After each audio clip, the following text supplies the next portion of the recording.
హైదరాబాద్ లో కన్సల్టేషన్ మరియు 3,500 రూపాయల colour Doppler test Avis hospitals లో ఉచితంగా పొందండి. అమ్మగారు ఏదన్నా పెద్ద కథ చెప్పండి. ఒక పతివ్రత కథ చెప్దామా? హ్మ్. పూర్వమట మాళవ దేశంలో పద్మాకరం అని ఒక పట్టణం ఉండేది. ఆ పట్టణానికి రాజు చంద్రసేనుడు. ఆయన భార్య పేరు మిత్రవింద. ఎంత బాగుందో జుట్టు పేరు. అయితే వాళ్ళకు సర్వజ్ఞుడు అని ఒక మంత్రి కూడా. చాలా కాలం రాజుగారికి పిల్లలు పుట్ల. ఈ మాళవ దేశాచారం ప్రకారం రాజులు ఏకపత్ని వ్రతులుగా ఉండాలి. ఓకే. ద్వితీయ వివాహాలు అవి కుదరవు. మనం కొన్ని దేశాల కథల్లో చూస్తాం, పెద్ద భార్యకి పిల్లలు పుట్టకపోతే ఇంకో పెళ్లి చేసుకున్నారు అని. అనుకుంటా 1, 2, 3 కని వెళ్ళిపోతారు. అలా పిల్లలున్నా లేకపోయినా కూడా వివాహాలు చేసుకునే విధానం ఉండేది. 5, 6 రాణులు ఉండేవాళ్ళు. దక్షిణ నాయకులుగా ఉండేవాళ్ళు రాజులు. అదేం పెద్ద తప్పు వ్యవహారము కదా, ఆ కాలంలో నడిచేది అది, అంతే సహజమైన సంగతే. అయితే సంతానం కలగల. ఈ సర్వజ్ఞుడు జాతకాలు చూపించాడు, మంత్రి గారు పూజలు చేయించాడు, ఏం చేసినా ఏమీ లేదు. క్రమంగా ఏమనిపించిందంటే ఈ సంతానం లేకపోవడం అనేది ఒక పెద్ద హర్డిల్. ఎవరినైనా దత్తు తీసుకోవచ్చు, ఓకే, దత్తత తీసుకోవచ్చు. ఈ దత్తత తీసుకోవడానికి ఏమైంది, ఆయనకి సమీప బంధువులు తక్కువ ఉన్నారు. దత్తత క్లోజ్ కజిన్స్ నుంచి తీసుకుంటే రాజరక్తం ఉండాలి కదా వాళ్ళల్లో, అది కదా, లేకపోతే ప్రజలు తప్పట్టుకుంటారు. బయట వాడి నుంచో తీసుకొచ్చి ఇప్పట్లో లాగా ఇటీవల కాలంలో చేసినట్టుగా ఎక్కడి నుంచి అయినా తెచ్చుకునే విధానం ఆ రోజున లేదు. అవును, క్షత్రియ రక్తం కావాలి, అది కూడా రాజరక్తం. ఏదో ఒక తరంలో అయినా వాళ్ళతోటి రాజుతో క్లోజ్ రిలేషన్ ఉండాలి. అలా కుదరలా. ఆయన ముందు తరాల్లో ఆడపిల్లలు ఎక్కువ ఉన్నారు, వాళ్ళంతా బయటికి వెళ్ళిపోయిన వాళ్ళు, అన్నదమ్ముల వరస అయ్యేవాళ్ళు లేరు.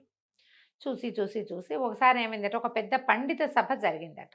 ఓకే. ఈ సర్వజ్ఞుడు ఎక్కడెక్కడ దేశాల నుంచో పండితుల్ని పిలిపిస్తే వాళ్ళందరూ కూర్చున్నప్పుడు, సరే రాజుగారిని మీరు మీ సంతానం ఇచ్చని వాళ్ళ ముందు ప్రకటించండి అని కొంచెం రాజుని ఎంకరేజ్ చేశాడు. ఈ చంద్రసేన మహారాజు ఏం చేశాడు, అందరికీ దక్షిణలు తాంబూలాలు ఇచ్చాక, అయ్యా నాకు ఒక కోరిక, సంతానం కలగలేదు, మీరందరూ ఆలోచించి ఒక అత్యద్భుతమైన వ్రతాన్ని దేన్నైనా నాకు చెప్పండి. మా రాచకం అయిపోతుంది కొంతకాలం అయితే, నా తర్వాత ఎవరో ఒకళ్ళు ఉండాలి కదా అని అడిగాడు. వీళ్ళు పండితులు ఒక 10-12 మంది బాగా ఆలోచించి, రాజా మహత్తరమైనది, లోకక్షేమం కోరి చేసే పని ఒకటి చేయాలి నువ్వు, దాంతోపాటు నువ్వు సంతానాన్ని కూడా కోరుకోవచ్చు. ఓహో. ఈ లోకక్షేమం కోసం ప్రజలందరూ సుఖ సంతోషాలతో ఉండాలంటే లక్ష్మీ పూజ అత్యుత్తమమైంది. కాబట్టి బంగారు లక్ష్మీదేవి విగ్రహం చేయించి 6 నెలల పాటు రాజ్య విస్తరణ లాంటి వ్యవహారాలు, యుద్ధం జోలికి పోకుండా, ఓకే, రాజ్య విస్తరణ జోలికి పోకుండా 6 నెలలు భార్యాద్వితీయుడివై ఆమె లక్ష్మీ వ్రతం చెయ్యి, లక్ష్మీ పూజ చేయమన్నారు. పూజ ఎట్లా చేయాలి, ఏం చేయాలంటే సాంగంగా మనం చెప్పుకుంటాం కదా, శ్రీ సూక్త విధానంలో లక్ష్మీ పూజ చేయటం. నిత్యము భోజనాలు పెట్టాలి, ఎవరికైనా నిత్యము కొంత దానం చేయాలి, ప్రతిరోజు పూజ చేసుకోవాలి. ఓకే. సరే, రోజు ఒక బంగారు లక్ష్మీ విగ్రహం చేయించారు. మనమైతే ఇంతది కొనుక్కుంటాం, 10-15 గ్రామ్స్లో బుజ్జిది, అంతకంటే ఏం కొంటాం కదా. అవునండి. అందరి ఇళ్లలో ఇంతకంత పెట్టకూడదు, మనకు అదో సిద్ధాంతం. ఇంత బుజ్జి లక్ష్మీదేవిని పెట్టుకుంటాం మన వాళ్ళు. మనలో అయితే వాళ్ళు ఏం చేశారు, పెద్ద విగ్రహం చేయించారు. రాజు కదా, బంగారం అంతా కరిగించి చక్కగా లక్ష్మీదేవి విగ్రహం చేయించి సాంగంగా ఆమెను ప్రతిష్ఠ చేసుకుని పూజా మందిరంలో ప్రతిరోజు శ్రద్ధగా చేశారు పూజ. ఓకే. 5 నెలలు గడిచిపోయాక ఒకనాటి రాత్రి ఇద్దరు మేడ మీద పైన సౌధోపరి భాగంలో పడుకుంటే ఇద్దరికి ఒకేసారి కలొచ్చింది. ఒకళ్ళ కళ ఒకళ్ళకి చెప్పుకున్నారు, ఒకేసారి నిద్ర లేచి చెప్పుకున్నారు. వీళ్ళిద్దరికీ లక్ష్మీదేవి ఐరావతం మీద కూర్చుని ఒక తెల్లని ఏనుగునెక్కి సర్వాభరణాలు ధరించి వీళ్ళకి కనపడింది. కనపడి, పూర్వజన్మ కర్మవశాత్తు మీకు సంతానం లేదు, అపుత్రులుగా ఉన్నారు. ఓకే. కానీ ఈ ఇంతకాలం పూజ చేసినందుకు, శ్రద్ధాలోపం లేకుండా, భక్తి లోపం లేకుండా చేసినందుకు మీకు ఒక కూతుర్ని ప్రసాదిస్తాను. పోనీ సంతానం కుమారుడైతే ఏమవుతాడు, రాజ్యానికి ఉత్తరాధికారి అవుతాడు. కూతురు దౌహిత్రుడు రాజ్యానికి ఉత్తరాధికారి అయ్యే అవకాశం ఉంది, కాబట్టి మీ రాజ్యానికి ఉత్తరాధికారి కూడా లభిస్తాడు అని చెప్పి, అమ్మాయి మంచి లోక విఖ్యాతి పొందేటువంటి పతివ్రతగా ఉంటుంది. ఉత్తమరాలైన కన్యని ఉమ్, మీకు కుమార్తెగా ప్రసాదిస్తానని చెప్పింది కళ్ళు. ఓకే. ఆవిడ లేచింది, మహారాజా ఏం కళ వచ్చిందంటే, మహారాజు కూడా నాకు కళ వచ్చింది అన్నాడు. వాళ్ళిద్దరూ ఒకళ్ళకొకళ్ళు చెప్పుకుంటే సేమ్ అదే కళ వచ్చింది. ఓ 6 నెలల పూజ పూర్తి చేశారు. ప్రతిరోజు నియమం ఉందిగా, నియమం ప్రకారం అన్నీ చేసిన తర్వాత ఆ తర్వాత 2-3 నెలలకి రాణి గారు గర్భవతి అయింది. ఉహు, గర్భవతి అయి చాలా విశేషంగా ఇవి చేశారు, సీమంతోత్సవాలు అన్నీ చేశారు. ఊరంతా పండగ చేసుకున్నారు, దేశమంతా అన్ని చోట్ల కొత్త కొత్త మొక్కలు నాటారు. ఉమ్, యువరాణి పుట్టబోతోందని, అమ్మాయి పుడుతుందని తెలిసిపోయిందిగా. అవును. 10 నెలలకి చక్కటి సర్వాంగ సుందరి అయిన ఒక కన్య జన్మించింది దేవుడికి ఇచ్చిన బాలిక. ఓకే. ఆ పిల్లకి శ్రీదేవి అని పేరు పెట్టారు. ఉమ్, చక్కగా ఉండేది, అందమైన పిల్ల, చాలా బుద్ధిమంతురాలు, గుణవంతురాలు, చెప్పిన మాట వినేది, ఏం చెప్పితే అది నేర్చుకునేది.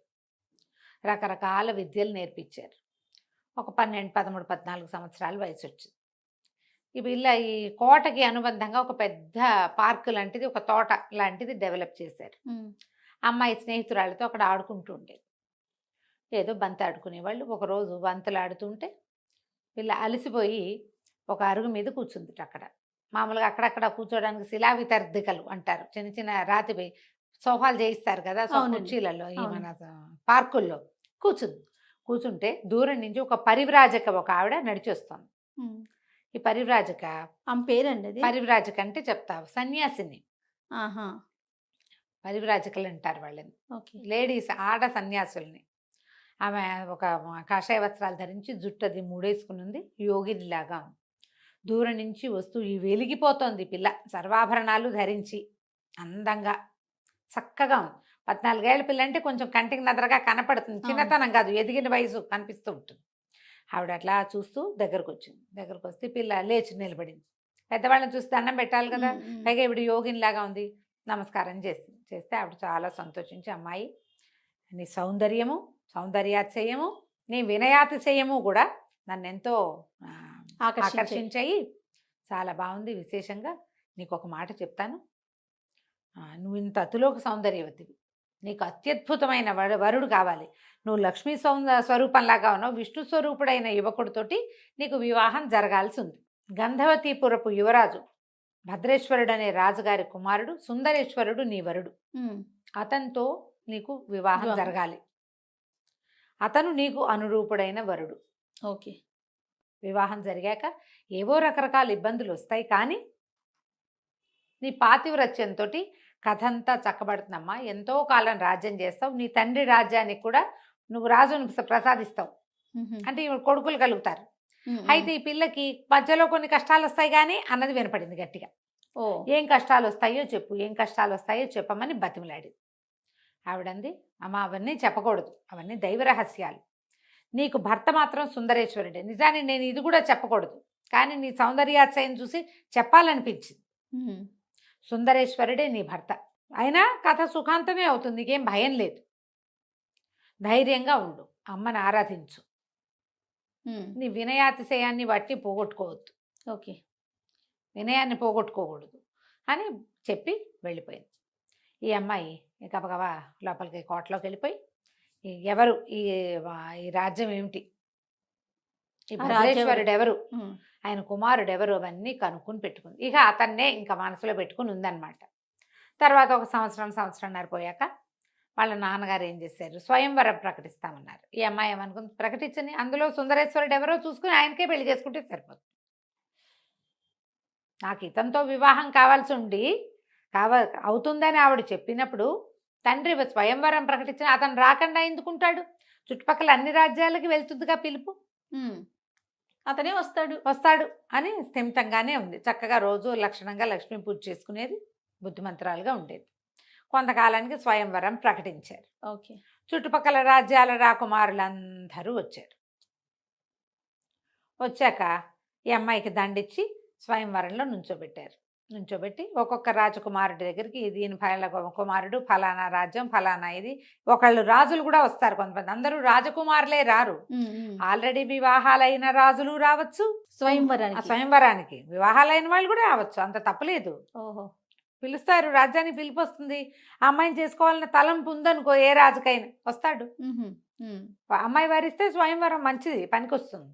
ఓకే. కొంతమంది వీళ్ళకి పెళ్ళయిందని వాళ్ళ పెళ్లి కాలేదని వరుసగా చెప్పుకుంటూ వెళ్తుంటే చివరికి ఈ సుందరేశ్వరుడు కనపడ్డాడు. ఈ అమ్మాయి ఇంకా రెండోది ఆలోచించాల, దండ ఆయన మెడలో వేసేసింది, వివాహం చేసేశారు. అయితే ఈ వచ్చిన రాజుల్లో కొంతమందికి ఏమనిపించింది, ఆ అమ్మాయి అతనికి పక్కన ఉన్నవాళ్ళు, అతనికి ముందున్న వాళ్ళకి మంటగా అనిపించింది. ఏమిటి మా తక్కువ, వీడు ఎక్కువ, ఉమ్, వీళ్ళ రాజ్యం చిన్నది, వీడు ఇంకా యువరాజు కుర్రకుంక. ఈ పిల్లకి ఎందుకు 16 వరించింది? ఏళ్ళు, ఆ అబ్బాయికి ఒక 20 ఏళ్ళు. ఎందుకు వరించాలి? ఉమ్, ఆల్రెడీ ఇప్పుడు వివాహాల స్వయంవరం అంటే ఊరికే సౌందర్యం అని చూసే కాదు. ముందే ఏం చెప్పారు, వీళ్ళది ఇంత పెద్ద రాజ్యం, ఈయన ఇంత పరాక్రమశాలి, ఈయన ఇంత బాగా చదువుకున్నవాడు, ఉమ్, ఉమ్. ఈయన వాళ్ళని గెలిచాడు వీళ్ళని గెలిచాడని బందిమాగతులాగా స్తోత్రం చేస్తారు. అదే అదే. ఆయన ముందున్నవాడు కుంతల దేశపు రాజు వీరవర్మ. ఆ కుంతల దేశం ఈ 2 రాజ్యాలని కలిపితే ఎందుకంటే త్రిబుల్ ఉంటుంది. అయినా కూడా అతను కూడా కుర్రాడే, అంత పెద్దవాడు కాదు, 25-30 ఏళ్ళ వాడు, మంచి వయసులో ఉన్నట్టు లెక్క. అని కాదని కూరకుంకం చేసుకుందని మండిపోయింది అతను.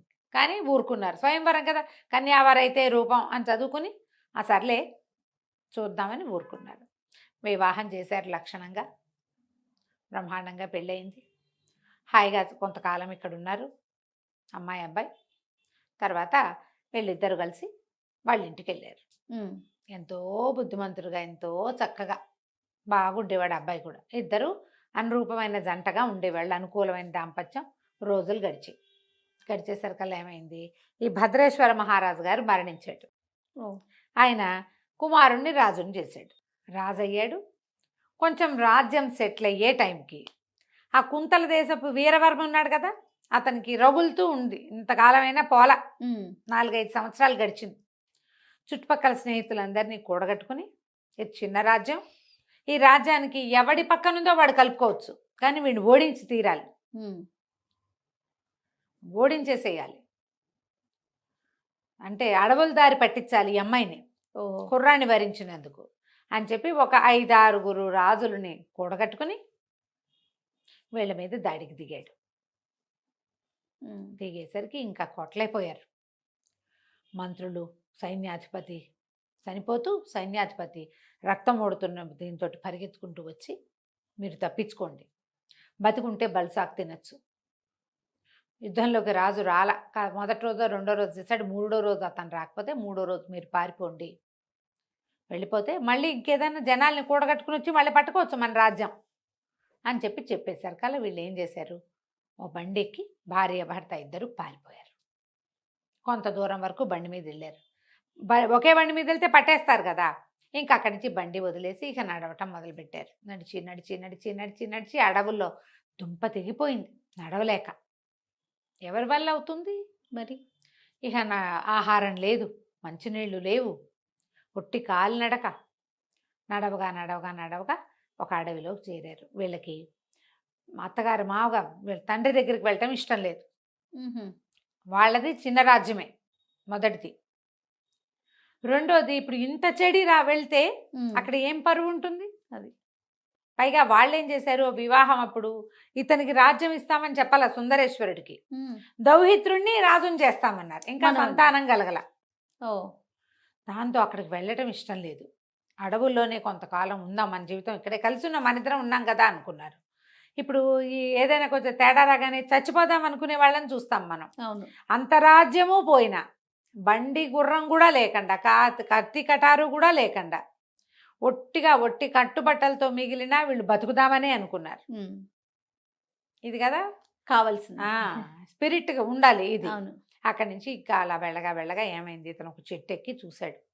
దూరంగా ఒక పల్లె ఉంది, మరి ఆ పల్లెలో ఏమైనా ఆహారం దొరుకుతుందేమో చూద్దాము, పద శ్రీదేవి అని. ఈ శ్రీదేవిని వెంట పెట్టుకుని సుందరేశ్వరుడు నడిచి ఆ పల్లెలోకి వెళ్ళాడు. వెళ్తే ఒక కుటుంబం వాళ్ళు ఎవరినికో ఆశ్రయించారు. చాలా దూరం నుంచి వస్తున్న వీళ్ళు బట్టలు అవి చూసేసరికల్లా మనుషులేమో దగదగలాడిపోతున్నారు. ఆ పిల్లేమో మరీ సౌందర్య రాసి తెలుస్తున్నారు కదా మనుషులు, ఓల్డ్ మనీ, పూర్వకాలం బాగా ఉన్నవాళ్ళు అనేది తెలిసిపోతోంది. సరే ఏం చేశారు, వాళ్ళు ఏమన్నారు, ఆహారం ఏదో వాళ్ళు కలిగింది ఏదో పెట్టారు, తినేసి ఆ ఊరి మొగదలలో ఒక గుడి ఉంది. వీళ్ళు వచ్చేటప్పుడు ఆ గుడి చూశారు. ఈ ఇంటి వాళ్ళు వాకిట్లో పడుకోమంటే వద్దు, మేము గుడిలో పడుకుంటామని చెప్పారు. చెప్పేసరికి సరే వాళ్ళు కూడా ఏముంది ఈ ఊరికి ఎవరైనా అట్లాంటి వాళ్ళు వస్తే అన్నాళ్ళు ఎవరిలో ఒకరి దగ్గర అన్నం తిన్నా పోయి గుడి దగ్గర పడుకోవడం పడుకుంటారు. పరిపాటే. అమ్మాయి ఒక్కతే అయితే పంపేవారు కాదు, భర్త ఉన్నాడు కదా పక్కన. అదేలే. సరే ఏదో ఒక చేపాటి కర్ర ఏదో చేతిలో పెట్టి పెద్ద జంతువులు అవి ఏం రావు బాబు, ఏం భయం లేదు, పడుకోండి, రేపు ఉదయం మాట్లాడుకుందాం, వీలైతే మీరు ఏదో చెడిపోయి వచ్చినట్టున్నారు, ఇక్కడే ఉండటానికి ఏదైనా ఏర్పాటు చూసుకుందరు కానీ ఓ అని చెప్పారు. ఈ వీళ్ళు బయట కూర్చున్నప్పుడు పిచ్చాపాటి మాట్లాడుతుంటే చుట్టుపక్కల 2-3 వాళ్ళు కూడా చూశారు వీళ్ళని. అన్నం తినేశాక ఇద్దరు వెళ్ళి అమ్మయ్య అనుకొని ఇప్పటికి 2 రోజులుగా నడుస్తున్నారు, తిండి లేదు పాపం. వెళ్ళి అక్కడ పడుకున్నారు ఆలయంలో. అది ఒక లక్ష్మీదేవి గుడి. ఓహో. వీళ్ళ గుళ్ళో పడుకున్నారు. అర్ధరాత్రి రోజు ఒక పెనుబాము ఆ గుళ్ళోకి వస్తుంది చల్లదనం కోసం. గుడి లోపల భాగంలో చల్లగా ఉంటుంది. వీళ్ళిద్దరు పడుకున్నారు. ఆ పాము లోపలికి వస్తుంటే ఇతని నిద్రలో ఒక పక్కకి తిరిగాడు ఈ రాజు సుందరేశ్వరుడు. ఇతని కాలు సరిగ్గా ఆ పాము తోకకి తగిలింది. అమ్మో. తగిలేసరికి ఆ పాము వెనక్కి తిరిగి చూసి ఎవడో నన్ను తన్నాడని కసిదీరా ఆ కాలు మీద టప కాటేసి దాని దారి మీద పోయింది. ఆ పిల్లకి ఏం తెలీదు. ఆ వేసిన కాటలతో తను చచ్చిపోయాడు, అయ్యో. మరణించాడు. నిద్రపోతున్నారు, నిద్రలోనే అయిపోయాడు. పిల్ల తెల్లవారు లేచి చూసుకుంది. తెల్లారు లేచింది, బాగా పొద్దెక్కాకే మెలకు వచ్చింది. ఎందుకంటే నడిచి ఉన్నారు కదా. అయ్యో ఇది దేవాలయం, పూజారులు వాళ్ళు వస్తారేమో, ఏమండి లేవండి బయటికి వెళ్దాం, మొహం కడుకుందరు కానీ లేపితే ఏముంది, లేపు. అతను నీలంగా అయిపోయినాడు, తలకాయ పక్కకి వాళ్ళు చేస్తున్నాడు. పిల్ల కేకలు పెట్టింది, అరిచింది, ఏడవటం మొదలుపెట్టింది, పెద్ద పెట్టు నా భర్త అని. దేవాలయం ఊడవడానికి వచ్చిన వాళ్ళు, పూజారి ఒక పూజ చేసే ఆయన, ఆ ఇళ్ళ వాళ్ళు అందరూ పరిగెత్తుకొచ్చారు. వస్తే ఏముంది, రాత్రి చక్కగా నవనవలాడుతూ ఉన్న 30 ఏళ్ళు కూడా లేని కుర్రాడు ఇప్పుడు చచ్చిపడి ఉన్నాడు. బాగా పరిశీలించి పావు కాటేసిందని తెలుసుకున్నారు వాళ్ళు. పావు కాటేయగానే తెలిస్తే ఏదో విరుగుడు ఉంటుంది, నీలమణి ఉంది వాళ్ళ దగ్గర, ఆ మణి తెచ్చి పెడితే బతుకుతాడు. అక్కడి నుంచి ఇంకేదో వేరుంది, సర్పగంధి లాంటి వేర్లేవో ఉన్నాయి. ఆ వేళ రసం కంట్లో పెట్టినా నోట్లో పోసినా బతకచ్చు. గారుడమణి అని ఉంది, ఆ గారుడమణి పెట్టినా బతుకుతాడు. ఒక మూలికలు ఎన్నున్నాయో వాళ్ళ దగ్గర, కానీ చేయలేకపోయారు. బతుకుండగా తెలియలేదు కదా, చచ్చిపోయి ఎన్ని గంటలు అయిపోయిందో. అక్కడి నుంచి ఊళ్ళో వాళ్ళంతా అయ్యో గుళ్ళో చనిపోయాడని బయటికి తీసుకొచ్చారు. పాపం జాలి పడ్డారు, ఏం చేయాలో తెలీదు. కన్న బిడ్డో ఇప్పుడు ఏం చేస్తాం, అంత్యక్రియలు చేసేద్దామని వాళ్ళు ఏర్పాట్లు చేసేస్తారు. ఈ అమ్మాయి ఏం చేయాలో తెలీదు, ఏడుస్తూ కూర్చుని నేను ఇప్పుడు ఎక్కడికి వెళ్తాను, నేనేం చేస్తాను, ఊరేసుకుని చచ్చిపోదాం అని చెప్పి. ఇప్పుడు కష్టాల్లో ఉన్నప్పుడు సంగతులు గుర్తురావు, ప్రధాన కష్టమే కనపడుతుంది అంతే. ఈ అమ్మాయికి ఆ యోగిని ఏం చెప్పింది, కొన్ని కష్టాలు వస్తాయి కానీ చివరికి సుఖాంతం అని చెప్పింది కదా. కష్టాలు వచ్చాయి, సుఖాంతం వస్తుందని గుర్తురాదు అంతే. మీ నాన్నకే నువ్వు సంతానాన్ని ఇస్తావు అంటే తండ్రికి నీ కొడుకుని ఇస్తావు అన్న మాట కూడా గుర్తులేదు. ఇంకా భర్త చచ్చిపోయాడు, నేను కూడా చచ్చిపోవాలి. ఈ అమ్మాయి ఏం చేసింది, ఏడుస్తూ అట్లా నడుచుకుంటూ వెళ్ళి అక్కడ ఒక పెద్ద మర్రి చెట్టు ఉంటే మర్రి ఊడలు సన్నగా వేళ్లాడుతున్నాయి. ఈ పిల్ల గట్టిగా ఒక గట్టులాగా గట్టుంది, ఆ గట్టెక్కి ఆ మర్రి ఊడల్లాగి మెడకి ఊరిపోసుకోపోయి ఊరేసేసుకుంటుంది. ఇప్పుడు ఆమె భర్తని ఆ అంత్యక్రియలు జరిగే లోపల నా పని కూడా అయిపోతుంది. ఆయనతో పాటు చితెక్కుదామని తోచల ఆ అమ్మాయికి, తన దారిని తను ఊరేసుకోవడానికి వెళ్ళిపోయింది. ఈ మెడకి ఎప్పుడైతే ఈ తాళ్ళు బిగించుకుని గట్టిగా బిగించుకుంటుందో అప్పుడు ఆకాశంలో నారద మహర్షి తిరుగుతున్నాడు, ఎక్కడికో వెళ్తున్నాడు, నారాయణ అంటూ. ఆయన దిగొచ్చాడు కిందకి.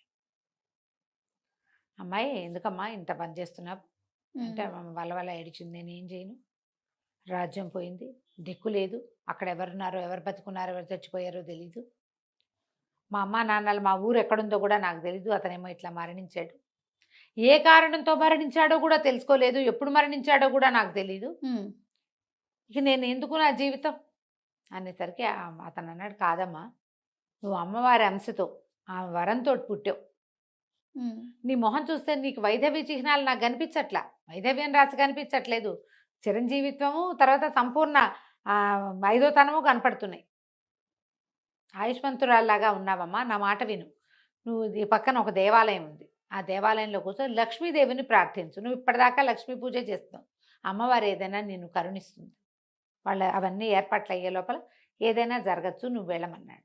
సరే అమ్మ ఏం చేసింది, ఆ మహిళతోటే భర్త చనిపోయాడు, పోయి మళ్ళీ మా దేవుడ మందిరంలో కూర్చుంది. అది ఇంతెత్తు లక్ష్మీదేవి విగ్రహం, ఆ లక్ష్మీదేవి ఎదురుగుండా కూర్చుని ధ్యానంలో తదేక దీక్షతోటి కూర్చుని ఒక గంటన్నరకి ఆ లోపల అంతరాలయం నుంచి ఒక పెద్ద వెలుగులాగా వచ్చి అమ్మవారి ప్రత్యక్షమైంది.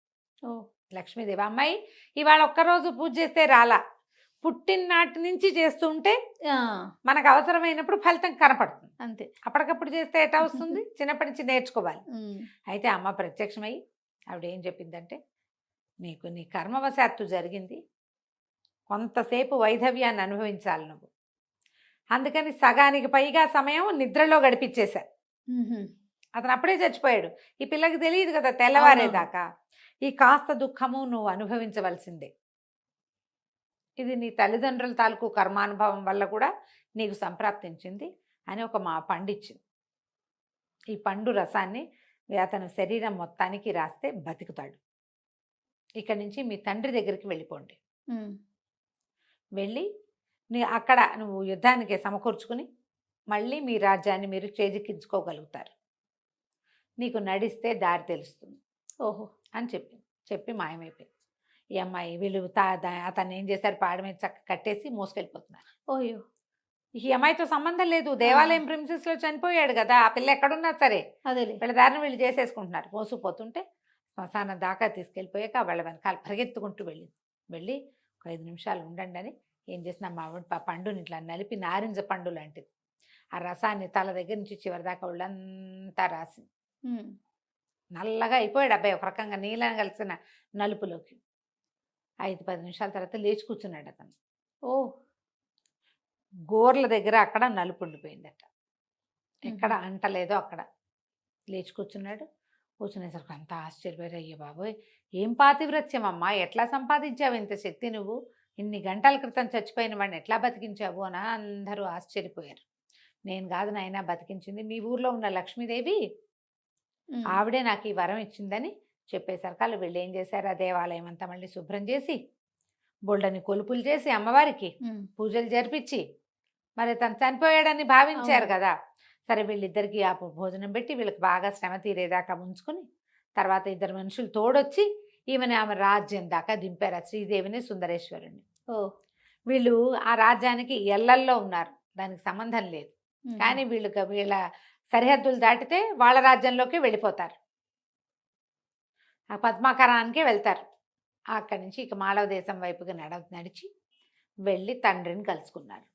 తండ్రికి ఆల్రెడీ ఈ వార్త వచ్చింది, కూతురు అల్లుడు ఏమైపోయారో అని వెతుకుతున్నారు. కానీ వాళ్ళు అప్పటికే ఏం చేశారు, చాలా మటుకు సైనిక బలాల్ని సమకూర్చుకున్నారు. ఒకవేళ అల్లుడు తమ దగ్గరికి వస్తే యుద్ధానికి వీలుగా అనమాట. ఓ ఈ సమకూర్చుకున్న బలాలతోటి ఇంకొక 6 నెలలు ప్రయత్నం చేసి మళ్ళీ వీళ్ళు అక్కడ కుంతల దేశం మీదకి యుద్ధం చేశారు.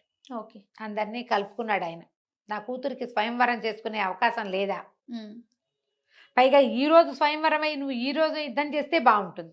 స్వయంవరమైన 5 సంవత్సరాలకి ఆ కక్ష మనసులో పెట్టుకుని ఇంత పని చేశాడని కొంతమంది స్నేహితులకు ఉత్తరాలు రాసి ఇట్లా మా కూతుర్ని అల్లుడిని దారులు పట్టించాడు, అడవి దారులు పట్టించాడు దుర్మార్గుడు అని రాసేసరికి వాళ్ళు మేము కూడా వస్తా ఉన్నారు.